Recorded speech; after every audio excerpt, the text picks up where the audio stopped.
Hey there. So raise your hand if you want board members that don't fall asleep at your meetings, if you want board members who actually show up to your meetings, and then if you want board members who actually participate and do the work. If that's what you want for your startup nonprofit, I want you to stay tuned because I'm going to give you some tips to keep your board engaged.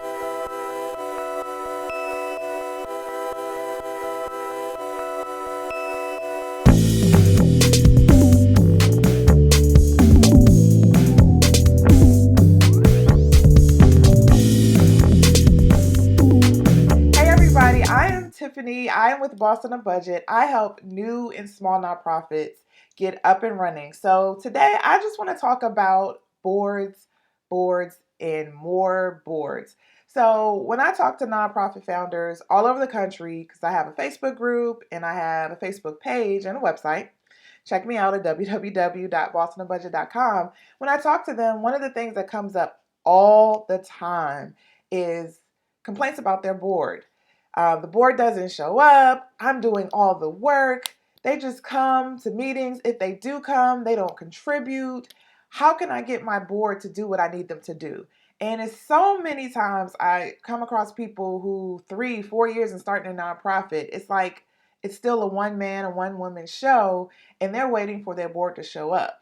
Or even worse, they didn't even think about that. They wanted to do it on their own. They just put names on the paperwork for their board. And now they realize in 3 years in, wait a minute, I can't do this by myself. I need help. So what I want to do is just share some tips for how to get your board working, how to get them excited about serving, how to get them to actually do work for your nonprofit.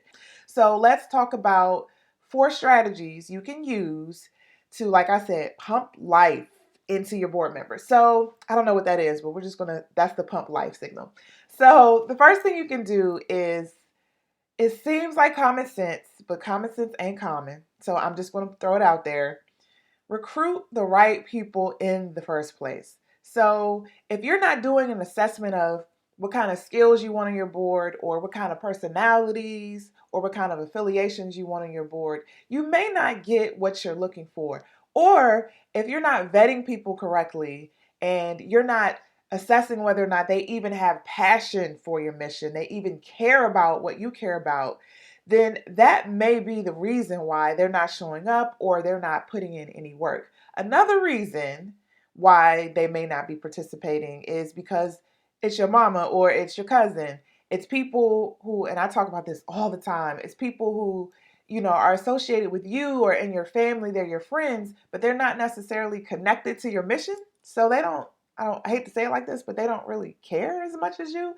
So what you need to do is take a step back and first think critically about who should be in the room on your board to make the right moves to help you be successful as a nonprofit. And sometimes it's not the people who are there. So you may have to look at your board and you may have to think through some things and make some decisions, but make sure you're assessing whether or not the people who are there want to be there, are excited about being there, actually care about your mission, can articulate how they care about your mission. Because if you have that, then you're way past many other boards. You're in a really good place. Now, that doesn't mean that they're still going to be motivated to do work. That doesn't mean they're still going to show up to the meetings, but that's part of what you need to get to that point. Okay, so just remember, recruit the right people. So the second thing you should think about to keep your board more engaged is actually caring about what they want out of this. So this is just a principle that I just believe in life in general, in any kind of relationship.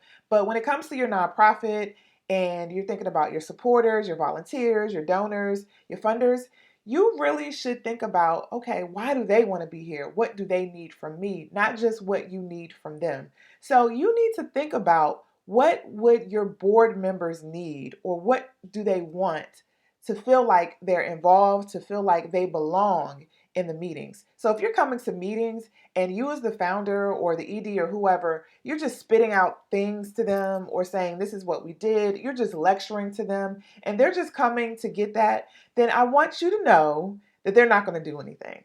If they already have the expectation that they're just going to be talked at or talked to, and there's no invitation to bring them in or hear from them or what their thoughts are or to include them, then they're not going to be engaged. So think about what they need and bring that to the table. So one way you can do that is to have trainings. So there are certain things that board members are responsible for, but just because people are on a board doesn't mean they know how to do it or they're comfortable with doing it. The number one thing I would say that that's an issue for, especially for new nonprofits, is fundraising. Okay, so people are so scared and intimidated by asking for money. Not everybody, but most people. So when you put out the expectation that, oh, we're going to raise money and we're going to do all of this, you that can turn people off immediately because people don't know what that means and people don't know how to do it, or they may try it and they're unsuccessful and they may not get anywhere. So think about training or bringing someone in to talk about, oh, this is how you fundraise, this is how you ask for money, this is how you research donors, this is how you research grants and write grants. Ask them what they want to learn about. Ask them what they want to know more about, or how they want to grow, or how they want to contribute to the organization, and then bring things into the meeting that meet those needs. So when they realize that you're thinking about their needs and you're actually bringing things that help them, that develop them, that pique their interest as well, then you're going to get more participation. You're going to get more people who are willing to actually show up and do the work. So think about what they need and try to meet that need. And like I said, the best way to do that is with training, or just to ask them and just bring things to the table. Or if they're uncomfortable about something, talk about it, have a discussion in the meeting so that they feel like they're being heard. Okay. Okay. So the third thing you should think about for pumping life into your board and into your meetings, you should think about including them in the meeting. And this just goes beyond the 3 or 4 hour meeting that you're having. This is the pre-work, this is the homework, the after work, whatever you want to call it. How can you include your board members in the process of developing the meetings and having updates for the meeting so that they feel like when they come to the table, they're contributing? And that means everybody, not just the president, not just the secretary or the treasurer and putting out reports and status reports, but have board members be responsible for different parts of the meeting. One way you can always keep people engaged is have an icebreaker. I'm going to talk about that in the next one. Spoiler alert. But if you have an icebreaker, make, each board member rotate and be responsible for having the icebreaker or having some kind of group activity in the beginning. Have them included in one section of the meeting. So you're responsible for coming up with a discussion question around our strategic plan. So have one board member be responsible. So if it was me, and I knew I had to be prepared for something in the meeting, I'm going to come correct, right? So I'm going to do my research. I'm going to make sure I don't look like a fool in front of my colleagues. I'm going to show up because I'm responsible for something. So make people responsible for different pieces of the meeting so they feel like, one, they're being heard, they're being listened to, they're being included, but also so they stay up, they stay engaged, and everyone is a part of the meeting, okay? The last thing I'll say about your board members and breathing life into your meetings is just have fun, So board meetings, the requirements for the IRS are boring, okay? You got to put in motions and people have to second. And what does that even mean? And we got to do reports and we just got to listen to stuff. And you feel like those memes, right, that says this could have been an email. You don't want people to feel like that after your meetings, okay? You don't want them to feel like, okay, we could have just done this over the phone or over the computer.